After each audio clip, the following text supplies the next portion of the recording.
नमस्कार श्रोते हो, रेडिओ जयंतच्या आनंदी कट्ट्यावर मी अनुराधा आपणा सर्वांचं मनपूर्वक स्वागत करते. श्रोते हो, आजच्या आनंदी कट्ट्यावर अमरावतीचे योग प्रशिक्षक आनंद महाजन यांनी संकलित केलेला एक अतिशय सुंदर विचार तुमच्यापर्यंत पोहोचवते. मानसिक डाएट ही कन्सेप्ट जरा नवीन आहे, पण ती तुम्ही समजून घ्याल अशी खात्रीसुद्धा आहे. आपल्या मनातल्या विचारांचा प्रचंड प्रभाव असतो आपल्या शरीरावर. मग या मनाला सुद्धा डाएटिंगची तेवढीच गरज आहे का? बघूया. मी बोलते ते एका टेस्टी आयुष्याची चव घेण्याकरता केलेल्या डाएटबद्दल. स्वतःचं अवघं आयुष्य बदलून टाकायची ताकद आपल्या विचारांमध्ये असते. मग त्यांना चांगलं हेल्दी ठेवायची जबाबदारी आपलीच असते. तर आता मानसिक डाएट म्हणजे काय करायचं, तर आपले विचार अधिकाधिक फिल्टर्ड कसे राहतील याचा प्रयत्न करायचा. तेलकट तुपकट म्हणजे फडतूस निगेटिव्ह विचार आपण करणार नाही. अतिगोड म्हणजेच स्वतःच्या आनंदात दुसऱ्याला विसरून जाणारे विचार आपण आपल्या जवळ येऊ देणार नाही. दररोज एका व्यक्तीला तरी आपण एक छान स्माईल देऊन खुश करूया. दुसऱ्यांच्या पर्सनल आयुष्यात डोकावून मजा घ्यायला लावणारे कुचके आणि नासके विचार फेकून देऊया. आठवड्यातून एकदा तरी साध्या विचारांची खिचडी कढी खाऊ. अशा या मूल्य शिक्षणाबरोबरच महत्त्वाचं आहे ते स्वातंत्र्य आणि स्वैराचार यातला फरक ओळखून स्वतःला रिझनेबल बनवणं. दुसऱ्यांच्या मतांना आदर देणं, दुसऱ्यांना वेळ देणं, संवाद सुरू ठेवणं, मनाचं वातावरण नेहमी हलकं फुलकं ठेवणं, एकमेकांच्या अस्तित्वाची जाणीव ठेवणं आणि बरंच काही.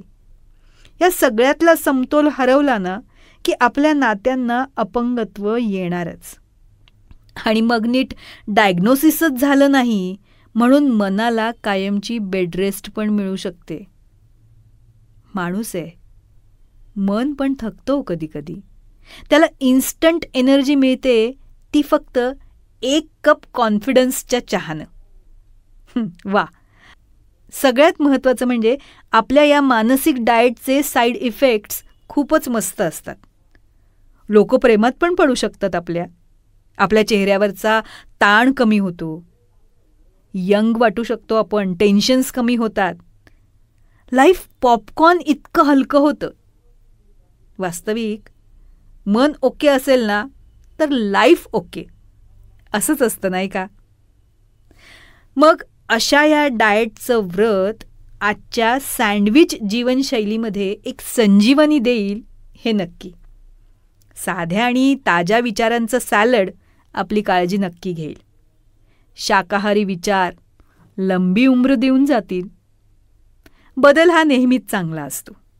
म्हणूनच असं एकदा हे मानसिक डाएट करून बघायला काय हरकत आहे, हो ना?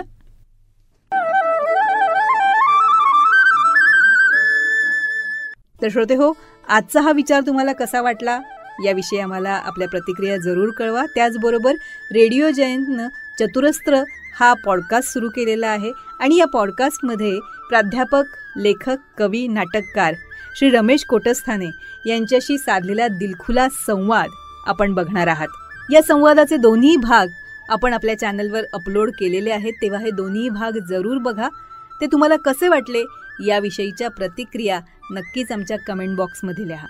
त्याचबरोबर श्री रमेश कोटस्थाने लिखित खुळा पाऊस या पुस्तकाचं अभिवाचन आपल्याला रेडिओ जयंतवर ऐकायला तर मिळेलच, पण त्याबरोबरच पूज्य साने गुरुजी लिखित श्यामची आई, पद्मविभूषण बाबासाहेब पुरंदरे लिखित राजा शिवछत्रपती या पुस्तकाचे दोन्हीही खंड, प्राध्यापक यशवंत पाठक लिखित मातीचं देणं, डॉक्टर शुभा साठे लिखित त्या तिघी, नर्मदा परिक्रमेच्या स्वानुभवांवर आधारित प्रभू पाठक लिखित बिल्वपत्र या दर्जेदार पुस्तकांचं अभिवाचनही आपण जरूर ऐका.